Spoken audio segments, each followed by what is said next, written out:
Семьям, имеющим или имевшим право на материнский семейный капитал, по указу президента страны с апреля по июнь устанавливается ежемесячная выплата в размере 5000 рублей, которая будет предоставлена на каждого ребенка в возрасте до 3 лет.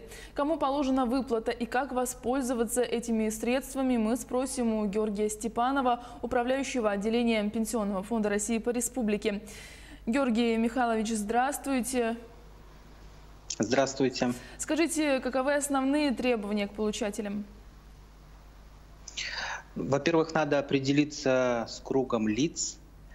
Получать эти ежемесячные выплаты будут матери, которые имеют право на материнский семейный капитал, или у них это право возникнет до 1 июля 2020 года, даже при условии того, что они ранее полностью использовали все средства материнского семейного капитала. И второе требование – это наличие детей в возрасте до 3 лет. А вот эти деньги, они вычтутся из средств маткапитала потом? Безусловно, нет. Как это установлено 249-м указом президента Российской Федерации, эти средства будут направлены из федерального бюджета. И таким образом, если, допустим, у семьи еще есть средства материнского семейного капитала, они не будут минусоваться оттуда. Вот я уже говорил, что правило, вернее, эти единовременные выплаты распространяются даже на тех, кто и уже использовал средства материнского семейного капитала ранее. Поэтому это дополнительные деньги, финансируемые за счет средств федерального бюджета. Скажите, сколько, по вашим данным, получателей новой выплаты в Якутии? По нашим расчетам, около 34 тысяч детей в возрасте до 3 лет могут претендовать на получение этих ежемесячных выплат. Если же перевести в количество семей, то порядка 10-12 тысяч по предварительным расчетам могут рассчитывать на эти ежемесячные выплаты по 5000 рублей. Вот сейчас в условиях принятых профилактических мер против распространения коронавирусной инфекции, как подать заявление на выплату? Вопрос, конечно, очень актуальный. Вы знаете, что все территориальные органы управления пенсионного фонда работают исключительно по предварительной записи. Мы ограничили личный прием населения в управлении пенсионного фонда в Алданском районе, где введены карантинные мероприятия. И в связи с этим и в условиях создавшейся ситуации, в первую очередь в целях охраны здоровья многодетных матерей, мы настоятельно рекомендуем обращаться за этими единовременными выплатами через электронные сервисы. Можно написать заявление на личном кабинете застрахованного лица на сайте Пенсионного фонда или же написать заявление в личном кабинете на сайте государственных услуг, на портале государственных услуг. То есть вот эти два канала, они сегодня у нас работают, по ним матери могут написать заявление. Никаких дополнительных документов предоставлять не требуется. Вся необходимая информация будет отработана пенсионным фондом во взаимодействии с другими государственными органами. Единственное, конечно, все заявления должны быть, все данные, все реквизиты заявления должны быть заполнены полностью и корректно. Отлично, значит, просто заявление. А вот что делать, если при подаче вот этого заявления электронно в сведениях была допущена все-таки ошибка? Мы уже видим такие заявления. Есть заявления, где, допустим, вместо реквизитов акта, номера акта о записи актов гражданского состояния родительница ввела данные реквизиты самого свидетельства.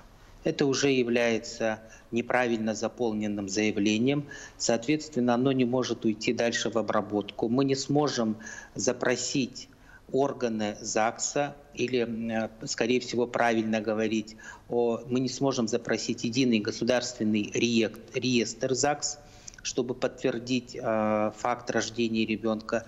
И, безусловно, мы вынуждены будем принять по таким заявлениям отказные решения. И только после того, как будут вынесены отказные решения, будет возможно повторно написать заявление. Сейчас этого делать не надо, потому что необработанные заявления еще у нас, они есть на личном кабинете, и просто система личного кабинета вам попросту не даст второй раз написать это заявление. Лучше дождитесь сообщения от пенсионного фонда или его территориальных органов. А заявление принимается в территориальных управлениях и клиентских службах пенсионного фонда? Да, я уже в начале нашей беседы говорил, что мы принимаем только исключительно по предварительной записи, но это крайне нежелательный шаг. То есть если совершенно нет никакой возможности обратиться через электронные сервисы, то только в этом крайнем случае необходимо будет обратиться лично в клиентские службы пенсионного фонда. Я напомню нашим клиентам, нашим мамочкам, что сейчас есть возможности при наличии регистрации в системе, допустим, того же Сбербанк онлайн, можно удаленно подтвердить свою личность и таким образом открыть личный кабинет на сайте пенсионного фонда или на портале государственных услуг. Кроме того, я хочу напомнить, что в соответствии с действующим порядком выплаты единовременных выплат заявление вы можете написать до 1 октября 2020 года включительно. То есть, если сейчас у семьи нет насущной, критичной необходимости получения денежных средств, вы эти выплаты можете получить летом или осенью. И здесь, в отличие от общих правил, вы получите все причитающиеся вам средства единоразово. То есть вы знаете, что выплаты, они будут осуществляться 3 месяца – апрель, май, июнь. Если мать напишет заявление в июле или в августе месяце, и она получит в июле, в августе месяце все, допустим, если у нее один ребенок в возрасте до 3 лет, все 15 тысяч разово. Если же мать с одним ребенком напишет заявление сейчас в апреле, то она будет ежемесячно эту сумму получать по 5 тысяч в течение апреля, мая и июня месяца. Поэтому прежде чем писать заявление, надо учитывать и эти особенности. Георгий Михайлович, еще одно уточнение по заявлению на выплату. 5000 рублей надо подавать за каждого ребенка или можно одно заявление на всех детей? Форма заявления утверждена. Заявление пишется от матери на всех детей. Одно заявление. Если есть один ребенок, она вписывает данные одного. Если есть двое, двоих. Если есть трое, троих. То есть заявление одно. Максимально упрощено. Сведения, которые должны быть отражены в этом заявлении, они имеются в каждой семье.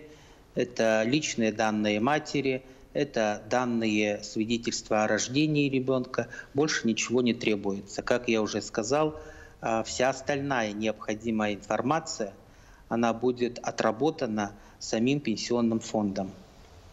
А если рождение первого ребенка ожидается в мае этого года, семья имеет право на выплату? В случае рождения, конечно, безусловно, будет иметь, право на выплату в течение 2 месяцев. Допустим, если ребенок родился в мае, выплата будет осуществлена за 2 месяца.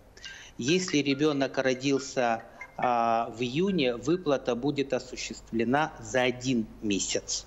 То есть течение, я не зря, значит, сказал, что право будут иметь те матери, у которых возникнет право на материнский семейный капитал и до 1 июля 2020 года. То есть, соответственно, при рождении ребенка даже 30 июня мать получит единовременную выплату за ребенка за июнь месяц. А вот если мама не торопится с получением выплаты до 1 октября, можно ли ей подать заявление? Да, конечно, это вот особенно в создавшихся условиях это наилучший вариант. До 1 октября мы принимаем заявление. Поэтому, еще раз повторюсь, если нет вот критической такой насущной необходимости, все-таки советую лучше повременить и написать в более лучшие времена это заявление. И там есть тоже вот одно отличие, о котором я говорил. В этом случае семья получит причитающиеся деньги за один раз. Допустим, если в семье двое детей, которые не достигли 3-летнего возраста, за 3 месяца за каждого ребенка по 5 тысяч, то семья получит 30 тысяч рублей единоразово. Если они пишут это заявление сейчас, то они будут ежемесячно получать по 10 тысяч рублей на 2 детей. Конечно же, решать это семье, это решать мамочки. Территориальные органы пенсионного фонда будут руководствоваться исключительно теми заявлениями, которые подадут наши мамочки. А сколько заявлений на сегодня подано и какие сроки выплаты этих 5 тысяч? На сегодня уже подано более 10 тысяч заявлений, то есть можно сказать, фактически это практически все матери, которые могут иметь право на эту выплату. Но, как я уже сказал, к сожалению, мы сейчас уже видим заявления, заполненные с ошибками, поэтому я еще раз обращаю внимание на тех матерей, которые еще не написали заявление. Будьте предельно внимательны при заполнении всех полей заявления. От правильно заполненного заявления зависит оперативность, качество принимаемых решений и, следовательно, то, насколько вы быстро получите указанные единовременные выплаты. Сроки для нас установлены очень жесткие, но я хочу обратить внимание, мы должны выносить решение в течение 5 дней, и в течение 3 дней мы должны профинансировать указанные средства. Но я обращаю внимание, что постановление правительства, которым утвержден порядок выплаты, он принят 10 апреля и вступит в силу после момента его опубликования в течение ближайших 7 дней. Но сегодня мы уже предварительную работу готовим, и мы очень надеемся, что первые выплаты у нас обязательно пройдут в конце апреля. Как это установлено и указом президента, и постановлением правительства, которые утвердили порядок. То есть в апреле вы обязательно получите те единовременные выплаты, которые положены за апрель месяц. За май в мае, за июнь в июне. Ну, за исключением того случая, когда вы напишите заявление позже срока 1 июля. Георгий Михайлович, спасибо большое за беседу. Спасибо вам большое. Хочу пожелать всем здоровья. Ну и, конечно же, оставайтесь дома. Да, спасибо. Не переключайтесь. Я напомню, это была программа «Актуальное интервью».